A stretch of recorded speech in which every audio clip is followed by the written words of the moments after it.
Victor, friends, ladies and gentlemen. In a Western way, you begin a speech with a joke. I guess I'm just too Chinese. I'm greatly honored to be invited to speak on this auspicious occasion of the inaugural of the Asia Global Dialogue hosted by the Fung Global Institute. My discussion today is entitled China-US Relations in an Emerging East Asia. To talk about this topic, we need to go back into history. What was it like in East Asia at the time of the end of the Second World War in 1945, or the establishment of the People's Republic of China 4 years later in 1949? In fact, every country in the East Asian region at that time was faced with economic bankruptcy, utter poverty, and some degree decolonization began. Indeed, all the countries were faced with daunting tasks of nation building from scratch. 60-odd years later, today, breathtaking changes have taken place in East Asia.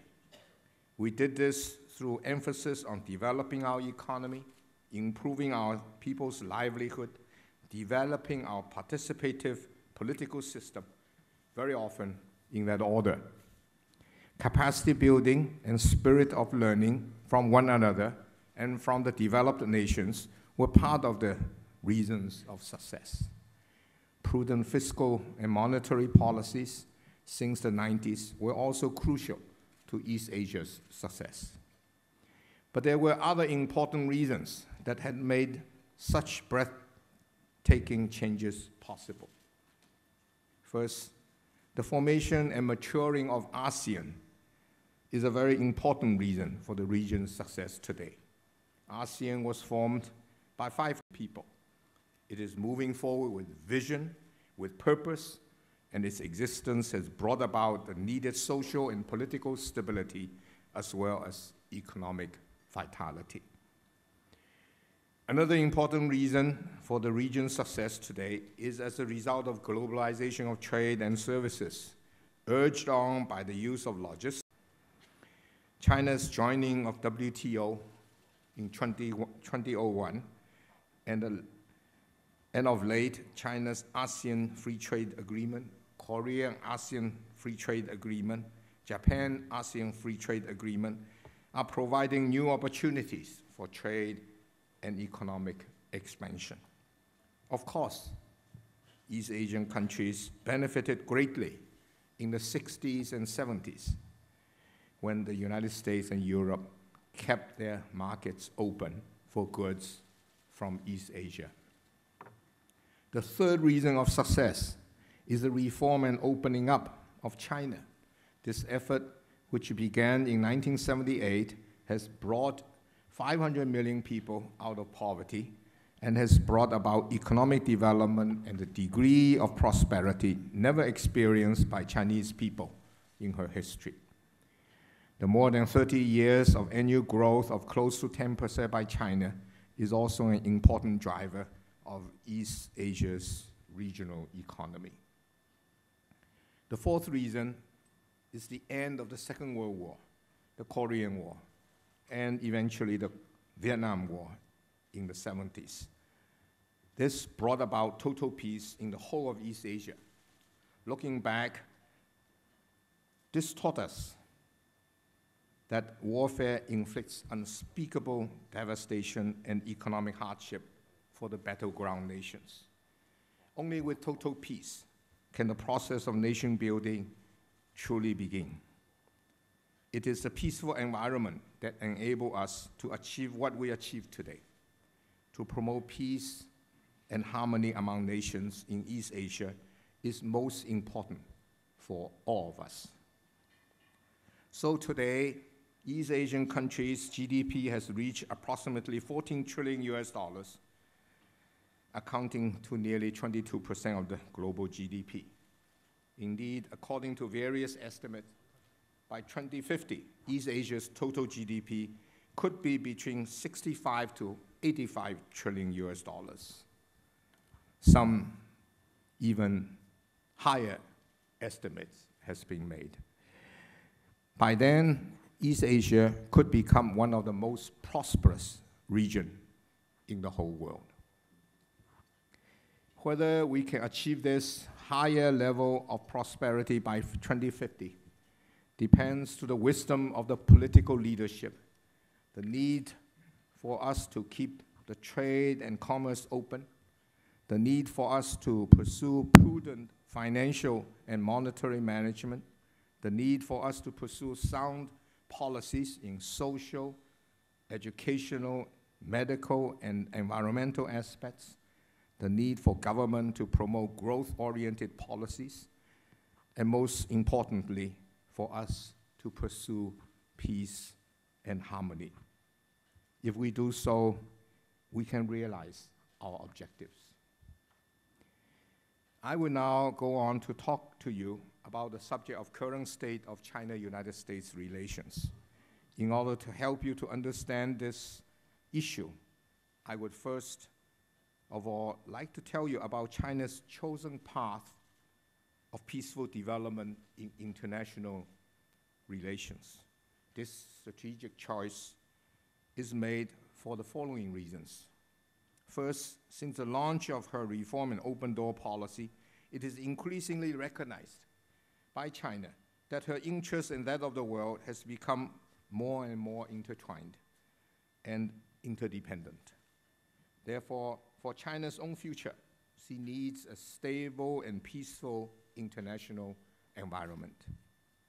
Second, during the age of colonialism, countries wage war to conquer and to colonize other countries in order to spread their spheres of influence and secure overseas natural resources, labors, and markets. That brought wealth to the conquering countries, but miseries to the conquered. Today, due to globalization, China can achieve a win-win situation amongst nations through trade, commerce, and investment.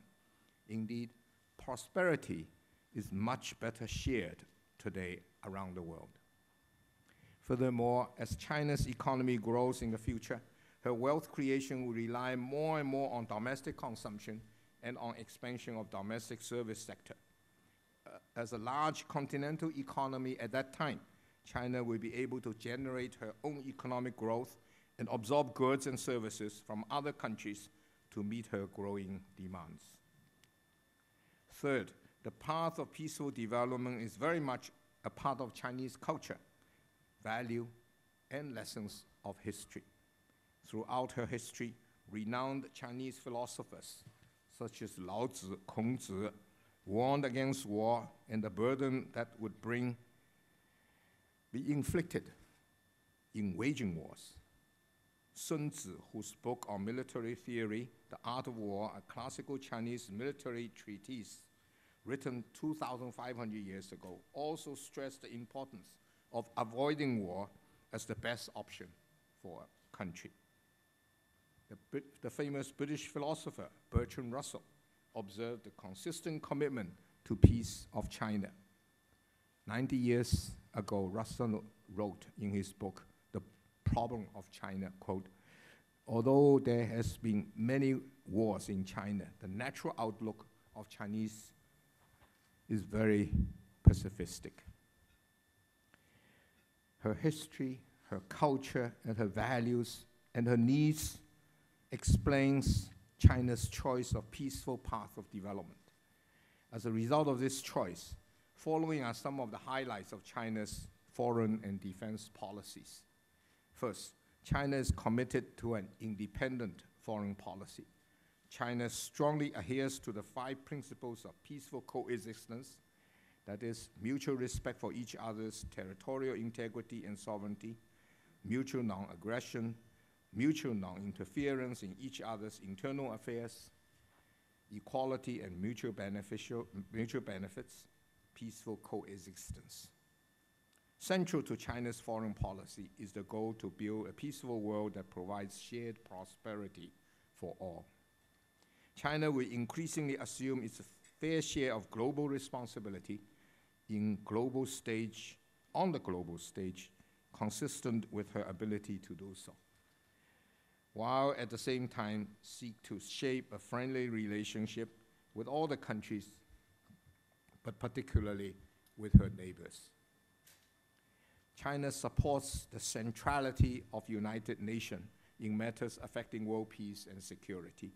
She is committed to addressing international disputes in a peaceful manner. Fifth, you may ask why China is investing so much in her military. The fact is, her military expenditure at approximately 1.5% GDP is comparatively low by any standard. It should be noted that China has no overseas military bases.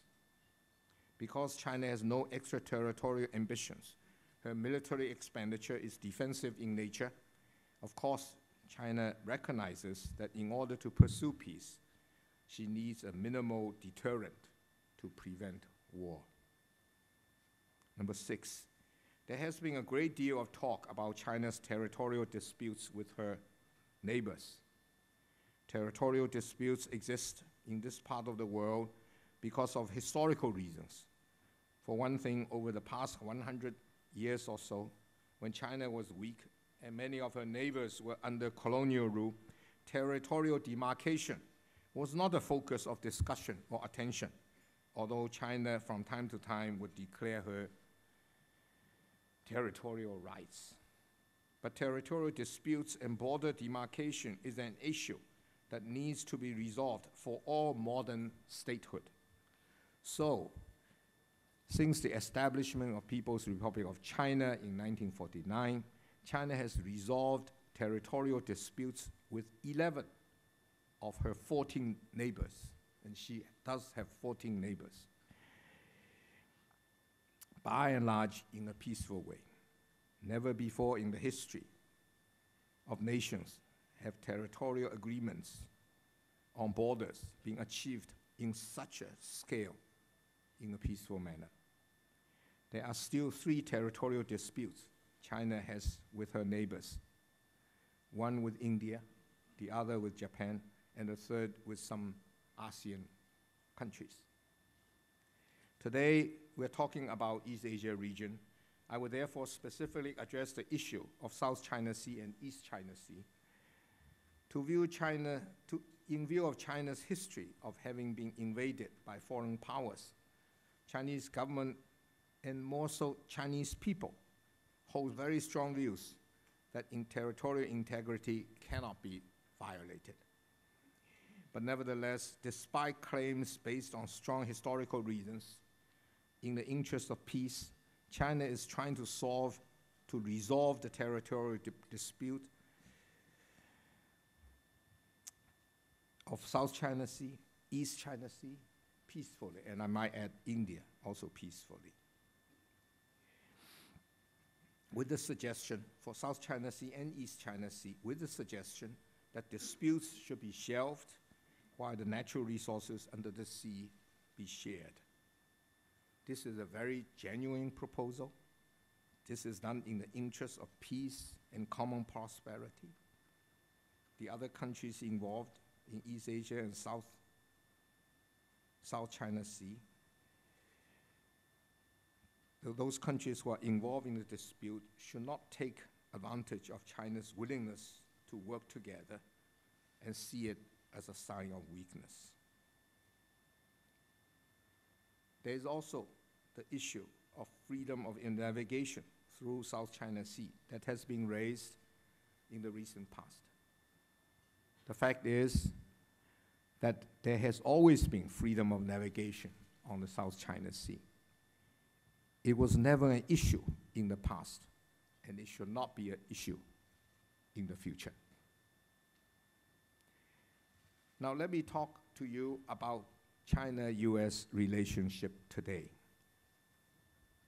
40 years ago, US and Chinese leaders met in Beijing with strategic vision. They broke decades of entrenchment and ushered in a new relationship between the two countries.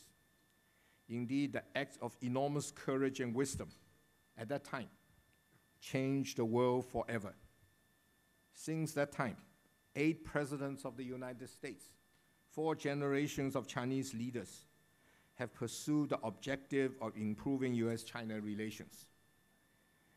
Because of their persistent effort, you can see this important relationship, despite its ups and downs, and there are ups and downs, this relationship has been improving steadily throughout all these years. Furthermore, the importance of the relationship is being increasingly recognized by the people of both countries. Today, whether it is in the prevention of spread of nuclear weapons, in energy security, in climate change, in global economic recovery, in financial stability, in the prevention of epidemics, in the fighting of drug trafficking, and etc., China and the United States find common interest in working together on all these and many other transnational challenges. Indeed, the leaders of the two countries attach a great deal of importance to the relationship. Since Mr. Obama became president of the United States over 3 years ago, the two presidents had met each other 11 times. In these various meetings, President Obama had repeatedly said that the United States welcomes a strong, prosperous, and successful China that plays a greater role in world affairs. President Hu has repeatedly stated that China welcomes the United States as an Asian-Pacific nation that contributes to peace, stability, and prosperity in the region. Indeed, the two leaders also called for greater effort to build a cooperative partnership between the two countries. You would have thought, with so much common interest, this important relationship would move forward harmoniously and naturally. But this is unfortunately not always the case, because mistrust still exists between the two countries amongst some quarters. The most commonly spoken anxiety is that of the rise of a nation. Conflicts with the present leading power may be unavoidable. But is this true? Over the past couple of years, more and more US-China relations specialists have spoken on a new type of great power relations, and this is very different from previous situations. For instance, the pre-World War I Germany and Great Britain held diverging strategic aims, but not China and United States. And during the Cold War, the East and West defined politics only ideologically,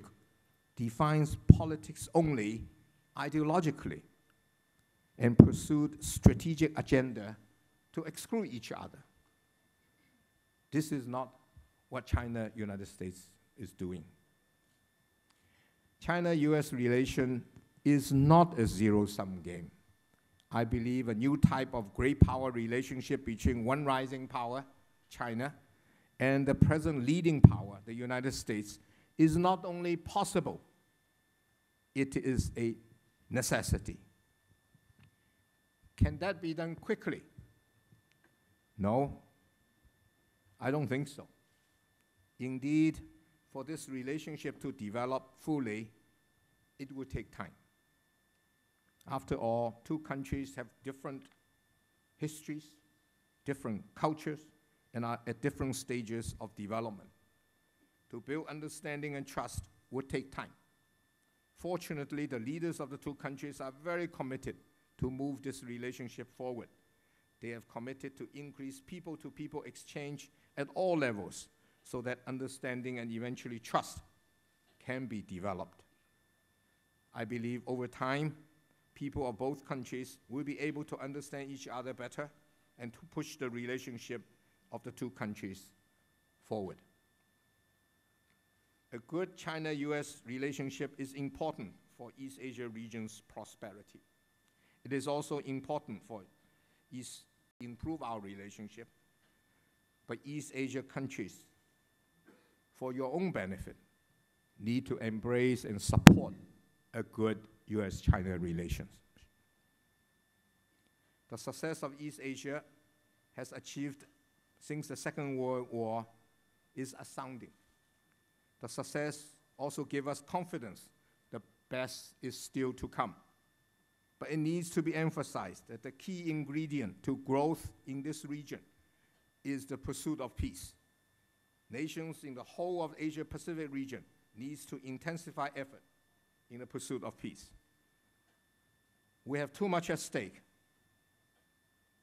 and let us work together for peace and common prosperity. Ladies and gentlemen, I am privileged today to be speaking in front of such a distinguished audience at the Fung Global Institute gathering. Although Fung Global Institute is a young institution, the Fung family is one of the most well-respected families in Hong Kong, in China, and in the region, indeed in the world. And he's recruited some of the best people to work for the institution. And I see Andrew sitting there. Where's Michael sitting? Michael's sitting there. So you have recruited some of the best to be with the institution. I'm confident that despite her young age, it's only the beginning, Fung Global Institute will do its part to promote trade and commerce, also better understanding among the peoples in this region and around the world. Thank you for listening to me. Thank you very much.